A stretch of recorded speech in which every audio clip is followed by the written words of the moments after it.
Hello everyone, আজকে একটু ভিন্ন স্টাইলে গরুর মাংস রান্না করব।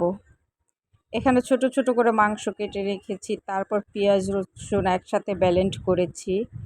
এখন পেঁয়াজটা একটু তেলে, এখন পেঁয়াজ বাটা রসুন বাটাটা এর মধ্যে দিয়ে দিব।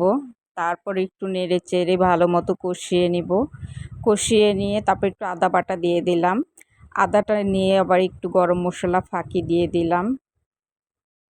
এখন একটু ভালো মতো নেড়ে চেড়ে এটার মধ্যে একটু টক দই দিয়ে দিলাম। টক দইটা দিলে বেশ ভালো লাগে। তারপর একটু লবণ দিয়ে দিলাম।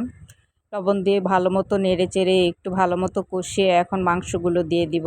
মাংসগুলো দিয়ে আবার একটু কষিয়ে তারপর একটু ঢেকে দিব।